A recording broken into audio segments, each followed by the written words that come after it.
క్రైస్తవ సమాజానికి తెలుగు క్రైస్తవ సమాజానికి ఆయన విషయంలో మాకు అనుమానం ఉంది. ఆయన మరణం విషయంలో ఎందుకు అనుమానం అంటే రికార్డెడ్ గా యూట్యూబ్ లో ఆయన నాలుగు పోషిస్తానని, ఆయన కన్ను పీకేస్తానని ఎవరైతే మాట్లాడిన వీడియోలు ఇప్పటికీ యూట్యూబ్ లో వీడియోలు ఉన్నాయి.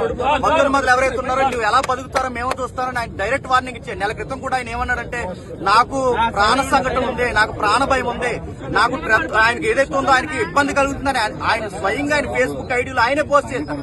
అందుకు మేము అనుమానిస్తున్నాం. మాకు డిఎస్పీ గారి నుంచి మాకు కావాల్సింది ఏంటంటే ఈ యొక్క కేసుని యాక్సిడెంట్ కేసుగా కాకుండా అనుమానితమైన ఎఫ్ఐఆర్ గానీ మాకు ఇవ్వాలి, ఎంక్వైరీ చేయాలి, సీసీ ఫోటోస్ మాకు చూపించాలి.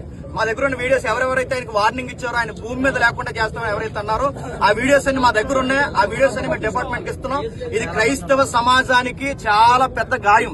మేము ఇలాగే చూస్తున్నట్టు ఊరుకుంటే మా క్రైస్తవులు ఉన్న తలకాయలన్నీ ఎలా తీసుకుంటూ వెళ్ళిపోతారా? ఇదే చేస్తారా?